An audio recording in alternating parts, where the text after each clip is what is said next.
What has this building behind me, the television series Fawlty Towers, and an artist got in common? If you'd like to find out, stay with me. Hello, it's Frank again, out with you all the way. Imagination is fun when it's free to run. Come on, we paint this a brand new day. Simply painting with Frank today. Welcome everyone once again to Simply Painting. Well, we're in Wales, and what's the connection between this beautiful hotel, Fawlty Towers, and an artist? Well, I'll tell you. Peter Kindred, who owns this lovely establishment, happens to be an artist.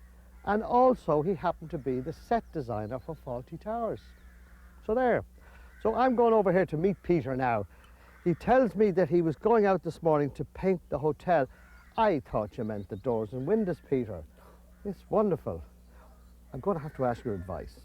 I'm afraid my Welsh is very bad. So what I'd like you to tell the viewers is a little bit about the area, and then we get round to Fawlty Towers. Well, Frank, you're actually in the wonderful magical Vale of Adernion, surrounded by the Berwyn Mountains, and you're in the little village of Llandrithlo, and the hotel is called Tyddyn Llan. Tyddyn Llan. Tyddyn Llan, a one-time shooting lodge for the Dukes of Westminster. Oh, royalty. Indeed, yes. Yeah. Okay, tell us a little bit about Fawlty Towers. It was 20 years ago when I did Fawlty Towers, possibly longer. I was a young man, and we did it as a pilot programme for the BBC, and they didn't consider it terribly funny at first, and so they put it on a shelf for about a year, and then they decided they hadn't got anything else, they'd do another 5. And they brought it out, and it's been a most amazing success. Yes, it's wonderful. Cleese himself was a wonderful man to work with. Was he? Yes. Tremendously professional. Yes, I bet he didn't have to work with those awful crows who did something on me this morning, Peter. A stroke of good luck. Ah, so they say. Anyway, I noticed you were working in gouache. Yes. Well, with your permission, what I'd like to do is I'd like to wander around your lovely gardens and pick something for the viewers and myself to paint, maybe in gouache. So why don't we meet a little later on? I look forward to it. Bye, Peter.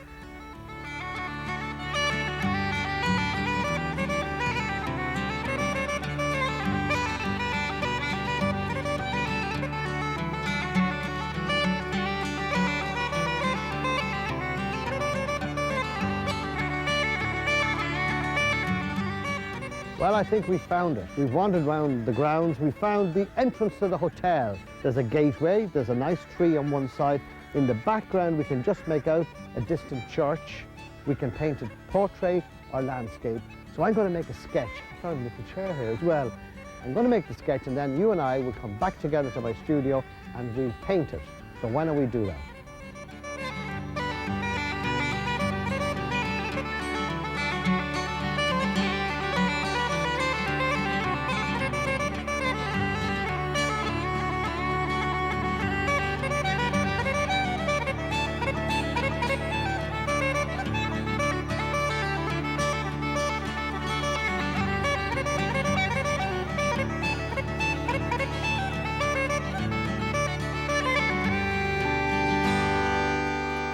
Well, hello there.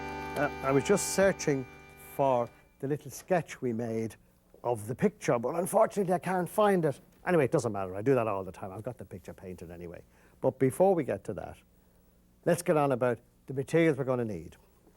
First of all, we're going to need some watercolours, and this time it'll be 4 of the 8. And it is alizarin crimson, cobalt blue, raw sienna, and burnt umber, just those 4. And we might need the white gouache, because we saw Peter use it, didn't we? Yeah, so we'll do that. We've got 4 brushes. We've got the large Simply Painting goat hair brush, the baby one. We've got the round number 6 nylon, and we have the rigger. We have the tray for the paints to put it out on and to mix your paints on. We've got some paper cloths to dry our brushes. We've got some water. And of course, we have a sheet of watercolour paper, which again is 140 pounds is the thickness, and it measures 14 by 10 inches, which makes it a portrait picture we're going to paint. Well, without further ado, let's do just that and look and see what we did. You're going to say, wow, it wasn't winter. You're right, it wasn't. But that's the beauty of art, is we can decide and put it whatever way we like. And I thought it would be nice to paint a kind of a little card that you might use as a greeting card. So we do it as a winter scene. Now, how do we do that? Have some more fun, horizon sky, middle and foreground exactly the same as our little scheme we always use. So let's put the brushes to one side first and get at it. Big one goes into the water, the other three go out there. Now the first thing we need is the colours for the sky. And on this occasion we need three, which is alizarin crimson, which is the red, cobalt blue, which of course is the blue, and a good squeeze of that. And the last one is raw sienna. So those three. Let's do that now. Now you put them out on the edge of your palette, I always say that, because you've got plenty of room then to mix on, haven't you? Now let's look at the picture. Where is the horizon line on this occasion? Well, I would have put it between, do you see the posts outside the gate? Just underneath them. So that's about, it's a fair share up the page, isn't it? A good bit up, yeah. So let's do that. Faintly. You needn't be too strong with the horizon line, and if you want, you can rub it out later, but I leave it there. Now, back in again, let's have a look at the sky. And the sky, now the sky is a funny shape this time. What we've done is we've enlarged the church. Remember the church was outside the gate? We made it a bit bigger, make it nicer. Now, it may look to you like it's smack in the middle of the picture. In fact, it's a little bit to one side, not much. It's better not to have it right in the very center because it creates kind of a broken picture. So let me just have a look at that and say, now, where does that start? It comes somewhere, just this is very, very quickly. I just want to run it down like that. Look, that's the way it goes like that, doesn't it? One side then here, that is the wall on one side. And then, of course, the other side will be the same, won't it? So how big is the gate? It's about that width, isn't it? And the same thing on the far side. Now, we have to put little lamps and things up on the top, but I'm just giving us a very quick go at. Now, the gate comes slightly below the horizon line, doesn't it? And then that's it, and then it goes in there like that. And the same thing on the far side. They're pretty level, these gates, aren't they? That's enough. I'm not going to draw any more. The tree can go in later. We can talk about that in a minute. Now, what about the church? The church is about center way there, and it comes up like that. I'm just going to very quickly. This is the bottom of this spire, isn't it? Now, try not to use a ruler when you're doing this, because it's inclined to make it a bit... Now, there's this kind of an edge bit on the church, isn't there? And then the point goes up. The point goes up to about there somewhere. Now, take your time with this, because if it's crooked, it looks a bit silly. Won't be crooked, though. Now, I think we've got to enlarge it a bit there, haven't we? I hope this is... Having said that, I hope our spire is straight. Always lean back a little bit, close your eyes a little bit and say to yourself, yeah, that looks okay. All right, I'm happy with that. That's it. Done. Enough of that. Now, there's an extra line in there. You see it. I don't want that. So, rub it out. And that's all you do. That's our church spire. Mightn't be exactly the same, but it's near enough. You've more time at this than I have. Now, brush out of the water. Let's mix up our colours for our skies. We need... It's a wintry scene. So, therefore, there's a kind of a ready purpley sky. And always the lovely skies you get in the winter. See, this is the beauty about painting, isn't it? You can change it. Otherwise, we'd end up painting all summery scenes, because you don't often get a chance to paint winter scenes, particularly in Ireland, let me say, and in Wales. They don't get much snow. Other parts of the world, of course, get plenty, but we don't. Not in that area. Now, I'm mixing up now. Look, it's blue, which is the cobalt. Ultramarine is the other blue. That's the... I'm not using it. I'm not using it at all in this, am I? That was a slip of the tongue, it's no fault of the mind. It's cobalt blue, alizarin crimson, raw sienna. Little dip into the thing we drink, into the water there again, if we can find it. Now I think we're ready to go. Okay, let's have a look and see how this... it looks pretty good, doesn't it? Now, if you find it's too thick, the paint, too strong, well then what do? You just add a little water to it, don't you? And in fact, that's not bad, because believe it or not, this will weaken as it dries. It always does. It doesn't look as strong at all when it's dry. Now we go on down, right down. Now you can kind of go around the church, or you can go over it. It doesn't look, I'm going to do both and leave. Doesn't make any difference, because this occasion we're going a stronger colour over it. So maybe, look, let's cover the whole thing. Don't be afraid of it. Don't try and... I'd rather you did this than go round the thing, because it can be very messy. Now, I think we can put a little tiny bit of blue up the top, couldn't we? Let's get the sky nice, and then we're fine. Tiny bit of blue, just up there, look. Not too much now, just the twinchiest taste. And I'm just dipping into the water there. I don't want to put too much into it. And then we give it a real bash with the old dryer, will we? Yes, there we go. Now look at that. Over the whole thing once more, keeping it a little bit heavier on top. It's almost what we call a graded wash, which is that it's slightly stronger at the top than the bottom. Now let's dry it.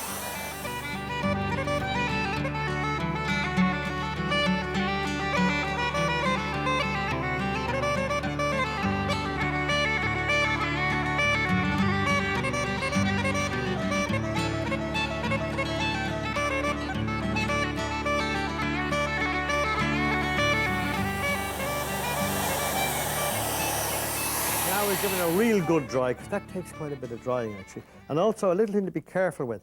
It's a very jumpy colour, this alizarin crimson, and when you mix it with the blue, it runs all over the place. You can see we have a kind of a band of colour. Well, that's fine. It's only the middle of the picture we want. Now, back into it again. Now we're going to put in both the tower and, of course, the trees just behind it. So what we do is we mix up exactly the same colour again, because when you add this colour in, the same again, you know what happens? You do a thing called doubling the density. Sounds wonderful, doesn't it? In other words, 2 coats. And the second coat of paint shows up. And you see that? Look. So we don't need to make up any special paint. It's the very same paint. And it's little bushes and trees up there, look. And the same thing here.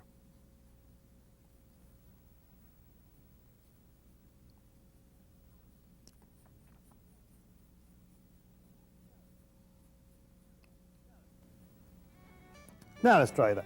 Quick dry.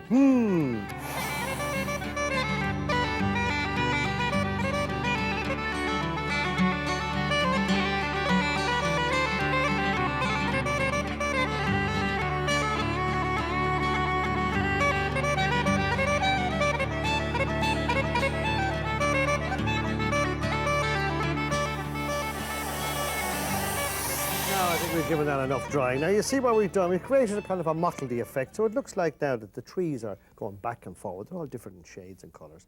Now let's get at the church. Steeple. Now same colour exactly, maybe add in a tiny, tiny, tiny bit more. Now not much of the raw sienna.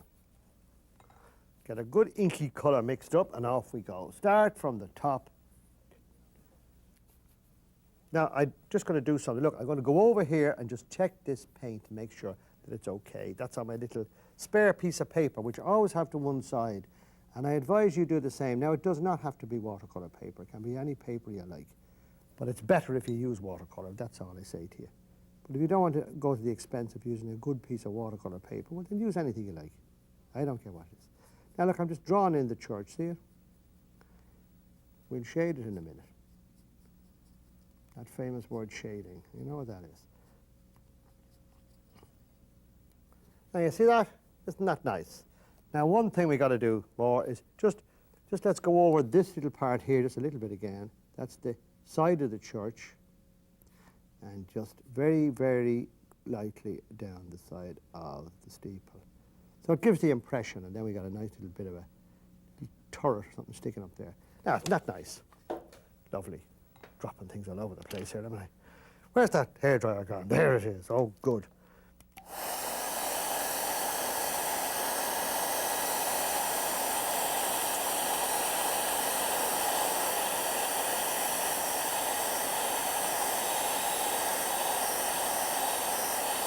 That's enough now. Now, okay. Now you say, now, how do we paint the snow? We don't. We leave it there. That's it. We don't need to paint snow, do we? No. Let me just run a little bit down, a little bit colour. Now we're going to get into the little walls here each side, the little gateway. How do we do that? Well, we add out our last colour, if we can find it, burnt umber. There it is. Out he comes. Because the walls are a bit browny looking, aren't they? A little bit. Let me look back. Yeah. A browny, winey colour. So we mix up our colour again. That's the blue and the red. And then into that we put some of the brown. See that? And a bit more of the blue to take the deaden, just to deaden it. Blue is a great man for kind of killing colour, if you like. Look, if you see, if we mix away there, slowly it begins to, yeah, that's better now, isn't it? Let's use that. So we got blue, and we got now this. This is the baby brush, isn't it? And just look, draw it on the walls like that to start with. Down along like that, and then we have it goes in a bit further, doesn't it? So we have to make that a bit. We have to double that fella because that's where it's in shadow there. And then we need it to go down like that, right across there. Now I'm going to put a couple of dabs of. This is just raw sienna, almost neat, up at the top of the wall. You'll see it there. Now this is where this kind of little ivy stuff is sticking over the wall. See it? And the wall is up that height. And then we put in some more of our brown stuff. And it goes right down to the bottom there. And that's one wall almost complete. We'll have to highlight it in a minute, but never mind that. Let's do the far side next. Dry it off. Get exactly the same paint again. The blue, a little bit of the red and the brown, mix the three together. And look at the other pillar. We need two pillars, don't we? Yes. And pillar one. Now it's the same thing. It's a flat brush first. Draw it down like that across. We're just filling in the pillar itself. See that? It goes right down. It goes below the horizon line. And then the same thing again. We're going to put some impression there. See it? Then in with a bit of the old raw sienna. See it? There's no green here. Green. You don't see that much green at Christmas, do you? No, it's a kind of a. You mix some of the blue and some of the raw sienna together, and you get a kind of a darker colour. I'm going up here a little bit. Get this side. Let's work a bit on this side here. Dabs of the brush. See it? Raw sienna blue. And a darker up there, and then all that. Bring that all down there. And we'll highlight all that in a minute. Don't worry about it. We'll do it. We'll get there, he says. Do you ever think of doing these and you say, he's never going to get this thing finished, in this length of time. It's 20-odd minutes. Possible. Impossible. But then it all kind of comes together, doesn't it? A little bit more there. Hopefully.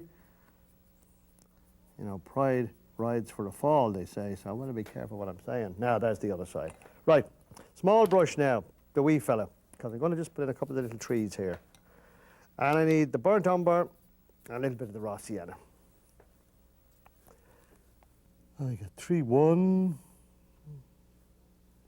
Then we got 3-2. Now, don't be too particular. They're not exactly the same as the bushes that were there, and I don't want you to make the same either.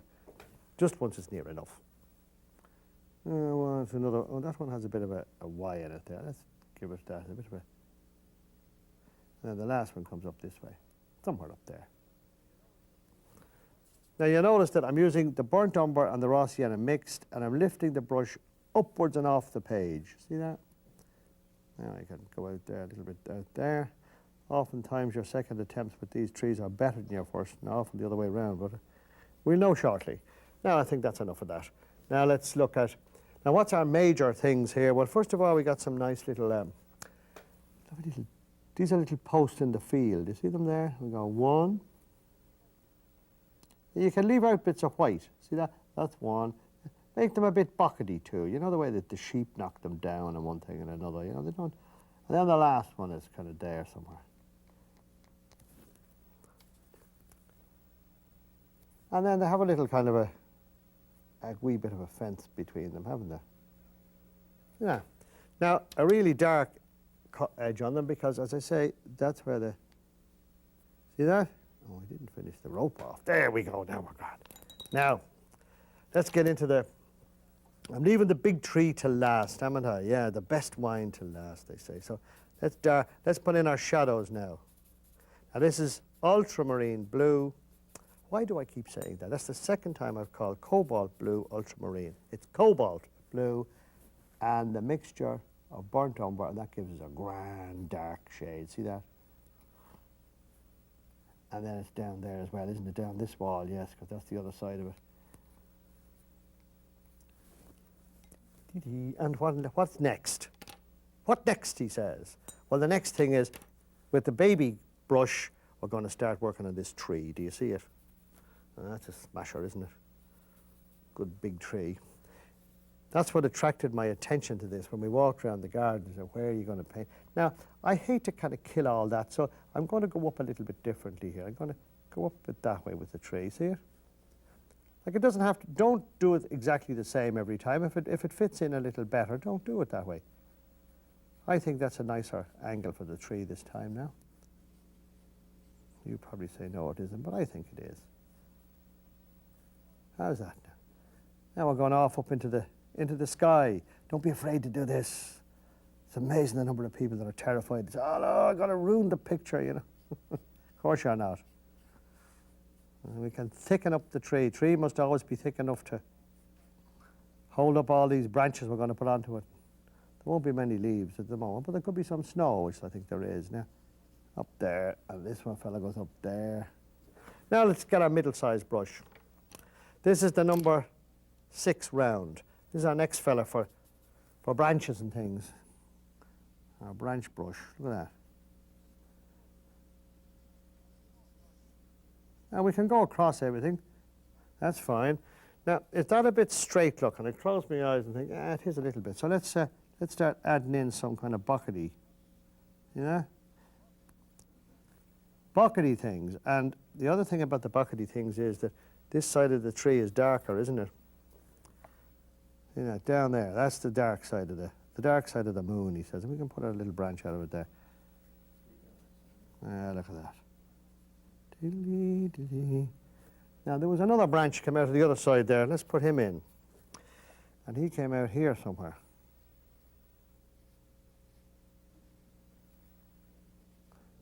Look at that. We're very happy with that. How are we getting on there? Huh? Are you following me on this one now? Now, you know, I'm expecting that if I went into your home at the moment that you'd all be sitting around in a circle, yourself and the kids and the grandma and the whole lot, and you're all bashing out Christmas cards, because that's what these can be. But there's no good in me doing this just for my pleasure. I can do it already. I know how to do it, so at least I hope so. So I want you to try it. Now, that's enough of that. Now let's get into some shadows. How do you put in shadows? Would you believe you use a little bit of the red and the blue? See, when you use a limited palette, this is the beauty of it. You don't have a lot of choice, do you? So you can't go wrong. Now, let's see where the first shadow we have. First of all, let's go over here to the page and just test it and see that the shadow color we have is correct. Maybe a little bit more red and blue in it, a little bit more purpley color, huh? Oh, that blue. That red is an awful man. It takes over the blue if you're not careful. That's better now, I'd say. Now I got a lovely colour there. Nice winey colour, yes. Now the first one is inside the gate, isn't it? That's the first. And then there's a fair bit of colour. You see a little bit of shadow there, isn't there, underneath that?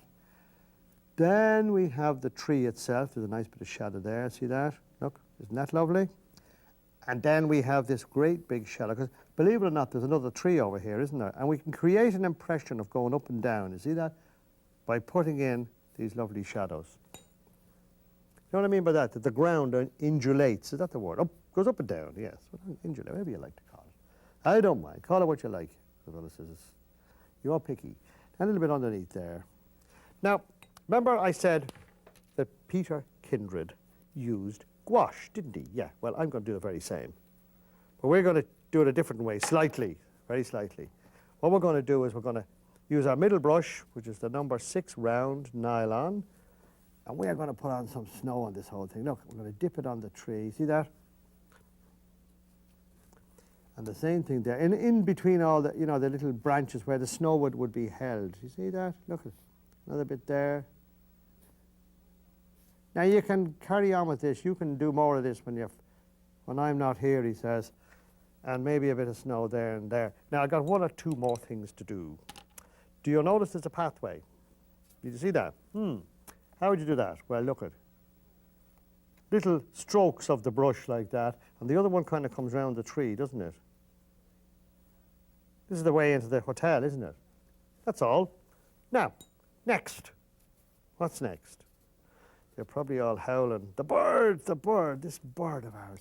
Let's stick him up in the tree there. Now, let's get our pen, and we'll sign him here. Why don't we sign it here?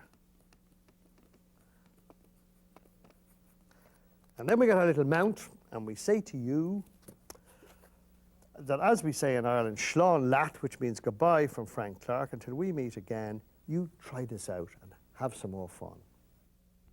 For more information, please contact www.simplypainting.com.